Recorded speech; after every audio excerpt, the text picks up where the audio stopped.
heartache and the pain that comes from grief of any kind is very difficult to measure because it comes in many different forms and sizes and consequences. For my wife and I, we have lost a child.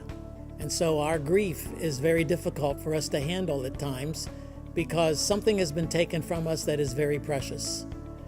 But for other people, their grief is related to other problems. Hi, I'm Dr. Chuck Betters with Mark Inc. Ministries, making abundant riches known in the name of Christ. And you are watching Ask Dr. Betters, and this is a tough question.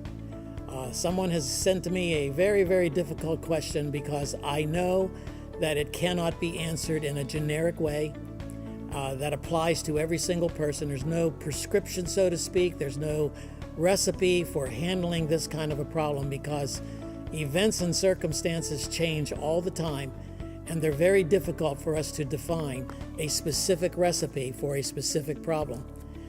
What I mean by that is this. Listen to this question. My parents are getting divorced. I don't think I can deal with this. How do I forgive my parents for doing this to me?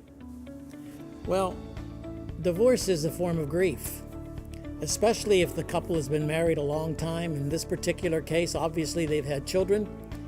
And this particular writer, this particular questioner is questioning whether or not their parents in their divorce understand the ramifications that have been sent on to her or him as their child.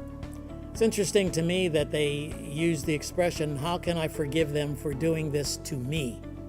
To me.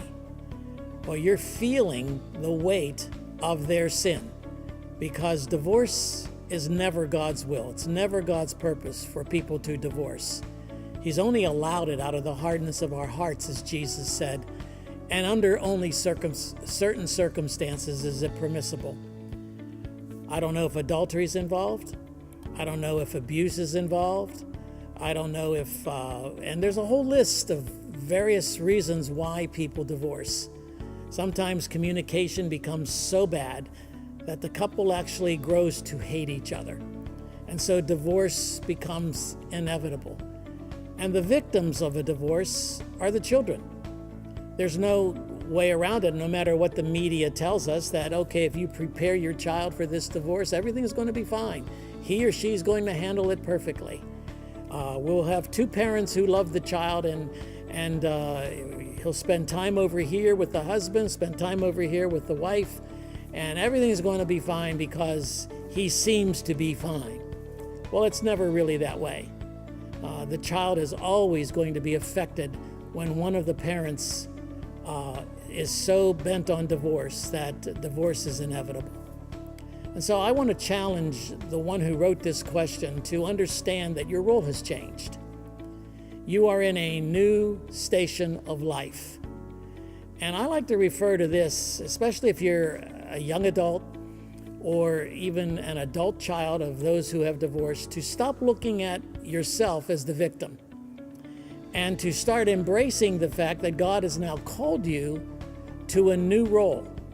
And that role is to be an agent of reconciliation. That is, you are to reflect Christ to both your mother and your father. You are to point them to Christ because Christ is the only one who can heal a broken marriage. He is the only one who can convince your father and your mother to look inward, to examine their own hearts, to find out exactly what went wrong in this marriage. Now, that doesn't mean that by doing that, you're going to reconcile the marriage. But in order for you to understand your role, you have to reflect Christ. They have to see Christ in you, a willingness to forgive, a willingness to love, maybe even, if necessary, a willingness to take sides if the sin issue is so very clear and very evident that no one can escape it. But most of the time, to remain neutral, to love your mother, to love your father, to honor your mother, to honor your father, in such a way that you are reflecting Christ.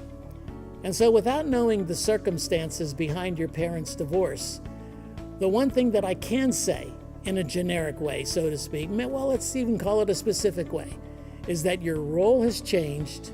You are now to become the reflection, the mirror, whereby your parents see Christ. They see Christ in your actions. They see Christ in your words. They see you being the agent of reconciliation. And I hope that that does not place more pressure on you. Otherwise, you're going to fall victim to being the victim again. So your role as I'm assuming a young adult, maybe even a full adult, is to stop looking at your own heart as that which has been afflicted and hurt, and start looking at the fact that your parents at one time loved each other. At one time, they loved each other enough to get married, to bear children, to bear you. And so that love somehow grew cold. That love somehow went cold. And they are in pain too. Your father's in pain. Your mother's in pain, because divorce is tough. When two people plan to marry and spend the rest of their lives together, they never anticipate that they're going to divorce. So recognize that they're in pain and that you can be the agent of healing in either your mother or your father or both. It's a new station of life. It's a tough station of life. It's a difficult place for you to be. But if you play the victim, you'll never ever discover what God's role is for you in ministering to both of your parents. I hope this helps.